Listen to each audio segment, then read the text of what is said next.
ဓာတ်ဘွားကနေမှလိုက်တဲ့ mystery ပေါင်းနဲ့ပျောက်ဆုံးသွားတဲ့ YouTuber အင်တာနက်ရဲ့အနက်ရှိုင်းဆုံးနေရာဓာတ်ဘွားမှာ$900တန် mystery box လျှို့ဝှက်တစ်တာတစ်ခုရှိရဲ့အဲ့ဒီ mystery box ကိုမှာရေးရတဲ့သူတိုင်းပျောက်သွားကြတယ်ဆိုတော့ကောလာဟာလာတစ်ခုရှိတယ်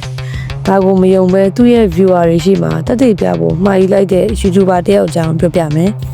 ဇလန်က LS ဆိုတဲ့နာမည်ကြီးအပေါင်းစင်ပစ္စည်းဖောက်ဗီဒီယိုလုပ်တဲ့လူငယ်တယောက်ကနေစပါတယ်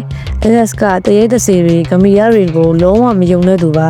ဒါကြောင့်သူဟာသူ့ပရိသတ်တွေတောင်းဆိုနေတဲ့ဓာတ်ဘွက်ကနာမည်ဆိုးနဲ့ကြော်ကြားတဲ့ Red Room Mystery Box ကိုမှာပြီး live link မို့ဆင်လိုက်ပါတယ်ပစ္စည်းရောက်လာတဲ့ညကမိုးတွေတဲကြီးမကြီးရွာနေပါတယ်ပါဆယ်တုပ်ကတာမန်ဆက်ကူပုံဟောင်းနှန်းလေးပါပဲဒါပေမဲ့ထူးဆန်းတာကပုံးစီကအပုံနဲ့လိုအနက်တစ်ခုရနေတာပါ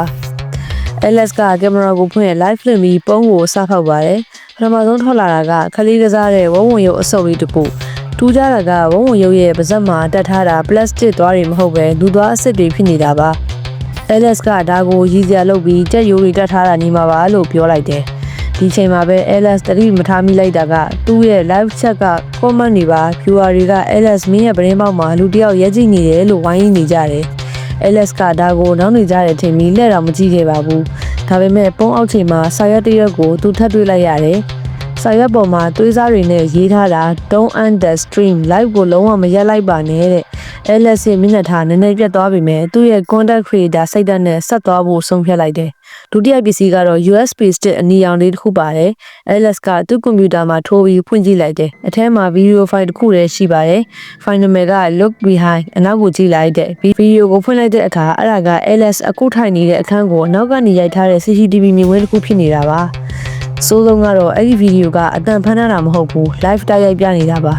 LS တုံးလို့သွားတယ်ဆိုလိုတာကကင်မရာကင်ထားတဲ့သူဟာသူ့အခန်းထဲမှာအတူရှိနေတာပေါ့သူနောက်ကိုလှည့်ကြည့်ပေမဲ့ဘာမှမရှိဘူးဒါပေမဲ့ကွန်ပျူတာ screen ပေါ်မှာတော့မဲမဲတရံတစ်ခု LS ရဲ့ကလထိုင်နာကိုတဖြည်းဖြည်းတိုးကပ်လာနေတာကိုတွေ့လိုက်ရတယ်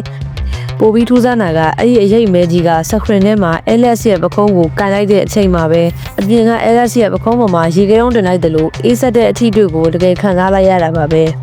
LS ကတကူလုံးတက်သိန်းတွေထားပြီးအခန်းထဲကထွက်ပြေးဖို့ကြိုးစားခဲ့ပေမဲ့အခန်းထဲကအလိုလို lock ကျနေပါတယ်။ viewer တွေက comment မှာထွက်ပြေးတော့လို့ဝိုင်းអော်ကြပေမဲ့ LS ကထူမူပြီးမထားနိုင်ဖြစ်နေတယ်။အဲ့ဒီချိန်မှာပဲပုံးထဲကနေဖုံးမိတန်ကြားလိုက်ရတယ်။ LS မသိလိုက်တဲ့တတိယမြောက်ပစ္စည်းတစ်ခုကပုံအောက်ခြေမှာကျန်နေခဲ့တာပါ။ Nokia ဖုန်းစုပ်လေးတစ်လုံးမှာပုံစံခွင်ပေါ်မှာပေါ်နေတဲ့နာမည်က LS ဟုတ်ပါတယ် LS ရဲ့ကိုယ်ပိုင်ဖုန်းနံပါတ်ကနေဒီဖုန်းစီကိုခေါ်နေတာပါ LS ရဲ့ဖုန်းကသူ့ပေါင်းပြီးအိတ်ကက်ထဲမှာပဲရှိနေရတာနဲ့ပေါ့တော်တော်ကြီးနဲ့ဖုန်းကိုကင်လိုက်တဲ့အခါတစ်ဖက်ကကြားလိုက်ရတဲ့အတန်က LS ရဲ့အတန်တိုင်းမှာပဲတကားဖွင့်ပေးပါ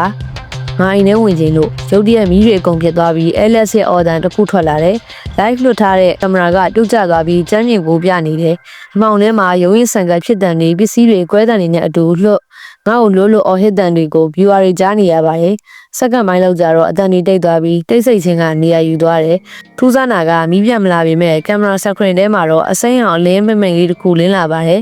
မီးနဲ့အနေငယ်ကြတော့ဖက်နှက်စီးထားတဲ့ခြေထောက်တစ်စုံကင်မရာနားကိုရှောက်လာတာတွေ့ရတယ်အဲ့ဒီလူကကင်မရာကိုကောက်ကင်လိုက်ပြီးတွန်းပြလိုက်ပါတယ်အဲ့ဒီလူက LS ပါပဲဒါပေမဲ့သူ့မျက်လုံးတွေက LS ရဲ့မျက်လုံးတွေမဟုတ်ပဲအသက်မဲ့နေတဲ့ဖန်ကော်လီလုံးတွေဖြစ်နေပါတယ်သူကကင်မရာကိုကြည့်ပြီး unbox လုပ်ပေးရကျေးဇူးပါလို့ပြောပြီး live ကိုပိတ်ချလိုက်ပါတယ်နောက်ရက်မှာတော့ရဲတွေရောက်လာပြီးမဲ့အခန်းထဲမှာ mystery box ရော LS ကိုရောမတွေ့တော့ပါဘူး